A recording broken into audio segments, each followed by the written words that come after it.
começar mais uma aula de Direito Processual Civil. Hoje falaremos sobre o tema processo de conhecimento. O processo de conhecimento tem uma função muito específica dentro do sistema processual. O processo de conhecimento tem por objetivo declarar a existência de um direito. Essa é a única função desse processo. No final da ação de conhecimento, o autor ajuizando esta ação em face do réu. O que o juiz tem que fazer é formar o seu convencimento para dizer qual das partes tem razão. Por isso é que alguns países como Portugal, Espanha, Argentina aqui do lado, costumam chamar esse processo de processo declarativo. Se pegarem o CPC português, por exemplo, nós temos teoria geral do processo, processo declarativo, processo executivo e processo cautelar. Nós no Brasil chamamos de processo de conhecimento porque ali dentro é desenvolvida uma atividade chamada cognição. Dentro do estudo do processo de conhecimento, o que nós temos que saber em última análise é quais são os atos que compõem esse processo de conhecimento. Petição inicial, sentença, audiências, provas, alegações finais, temos que saber todos os detalhes sobre cada um desses atos, mas o mais importante é saber em que ordem esses atos são praticados. A ordem, a sequência cronológica desses atos chama-se procedimento. Daí as várias espécies procedimentais dentro do processo cognitivo. Procedimento ordinário, procedimento sumário, procedimento sumariíssimo, que é o juizado especial, procedimentos especiais e assim por diante. Falando então do procedimento ordinário, qual é a sequência lógica desses atos? Aliás, qual é a sequência cronológica desses atos? Vamos aqui no quadro. Processo de conhecimento.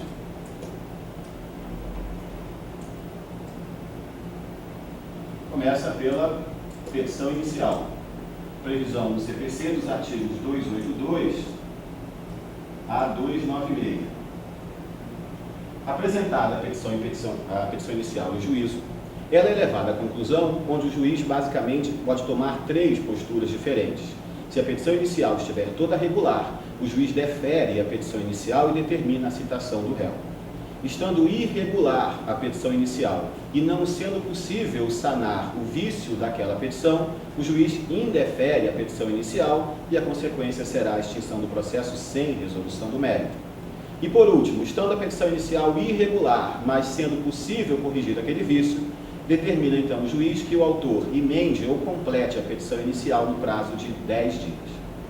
Considerando então que a petição inicial está regular, ato processual seguinte, a citação, que tem por objetivo trazer o réu ao processo, previsão dos artigos 213 a 233 do CPC. Através da citação, traz-se o réu ao processo e, a partir dali, se dá oportunidade para que ele apresente a sua resposta. Fase processual seguinte no processo de conhecimento da resposta do réu. Previsão dos artigos 297 e seguintes do Código de Processo Civil. E, embora exista posicionamento minoritário, o que nós veremos na aula própria de respostas do réu, basicamente, e para a doutrina majoritária, três são as espécies de resposta. Contestação, artigos 300 a 303 do CPC, exceções, 304 a 314, e a recompensação, previsão dos artigos 315 a 318, todos do Código de Processo Civil. Se eu tenho três espécies de resposta, é porque cada uma delas se presta a apresentar uma defesa diferente no processo. A contestação se presta a alegar questões preliminares e também atacar o mérito, como se vê no artigo 301 do CPC. A exceção é a espécie de resposta do réu que tem por objetivo alegar apenas três questões processuais: a incompetência relativa do juízo, o impedimento do juiz e a suspeição do juiz. E, por último, a reconvenção se presta ao réu formular pedido em face do autor. Após a fase de resposta, fase processual seguinte, de providências preliminares. E essas providências preliminares, lá do artigo 323 do CPC, podem ser de três espécies. Especificação de provas, artigo 324. ação declaratória incidental, 325, e a manifestação do autor sobre a contestação, artigos 326, 327. Curioso é que, nessa fase de providências preliminares, o autor pode se manifestar sobre o que o réu disse na contestação. E como o Código, nos artigos 326 e 327, não trazem um nome em iuris, não trazem um nome dessa peça, esse nome varia de estado para estado. Aqui no Rio de Janeiro, por exemplo, essa peça chama-se réplica. Mas se estiverem no Paraná, por exemplo, essa peça chama-se impugnação à contestação. Mesmo nome utilizado no Rio Grande do Sul, em Santa Catarina, em Minas Gerais, na Bahia e em Brasília se usa o termo réplica e assim por diante. Para se tornar algo genérico, se o nosso objetivo for um concurso de âmbito nacional, por exemplo, melhor usar a expressão geral, manifestação do autor sobre a contestação. Ok?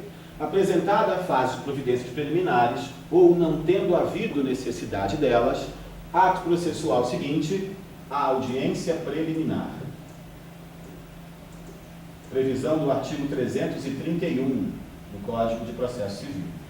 Nessa audiência preliminar, eu posso praticar até 4 atos processuais. O primeiro deles, a tentativa de conciliação. E percebam que eu não disse que nessa audiência eu praticarei necessariamente 4 atos processuais. Nessa audiência, até 4 atos processuais podem ser praticados, dependendo do resultado de cada um desses atos. O primeiro ato a ser praticado na audiência preliminar é a tentativa de conciliação, que, se for positiva, encerra não só a audiência, como o processo inteiro. Extingue-se o processo com resolução do mérito quando as partes transigirem. Mas, se a tentativa de conciliação for negativa, aí eu pratico os 3 atos processuais subsequentes. O juiz profere a decisão de saneamento, depois fixa pontos controvertidos e, por fim, defere provas, designando a AIJ se necessário. Encerrada a audiência preliminar, nós temos uma fase de produção de provas e o último ato da fase probatória é a audiência de instrução e julgamento. A audiência de instrução e julgamento é facultativa ou obrigatória no processo? Ela é facultativa. Lembra que eu disse que na audiência preliminar, caso a tentativa de conciliação seja negativa, o juiz profere decisão de saneamento, fixa pontos controvertidos e defere provas designando a AIJ se necessário? É a previsão do artigo 331, parágrafo 2º do CPC. E, portanto, se a AIJ é designada apenas quando necessário, ela é facultativa. Em alguns processos ela é designada, em outros não há sua necessidade. Para que serve, então, a audiência preliminar? Quando a audiência preliminar será designada pelo juízo? Quando houver necessidade da produção de prova oral. 3 são as provas orais que devem ser colhidas na AIJ nessa ordem, diz o artigo 452 do CPC. Primeiro, oitiva do perito e assistentes técnicos. Depois, depoimento pessoal, primeiro o autor, depois o réu. E, por último, oitiva das testemunhas. Primeiro as arroladas pelo autor, depois as arroladas pelo réu. Ainda na AIJ, nós temos as alegações finais, que em regra são orais, 20 minutos para cada parte, prorrogável por mais 10. Cabendo ao juiz, se achar necessário, converter essa audiência, nessa audiência preliminar, e na AIJ, converter as alegações finais de orais para escritas, que vem numa peça chamada memorial. Eu sei que a prática é a gente chamar de memoriais, porque o Código fala em memoriais, mas o Código fala de 2 memoriais, o do autor e o do réu. Nome técnico, memorial. Apresentados os memoriais, o juiz tem prazo de 10 dias para praticar o último ato desse processo, a sentença.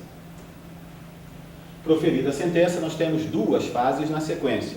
Uma fase recursal, que se encerra com o trânsito em julgado, e a partir dali, dependendo do caso concreto, eu posso ter uma outra fase, que é a fase executiva, que o CPC batizou de fase de cumprimento de sentença.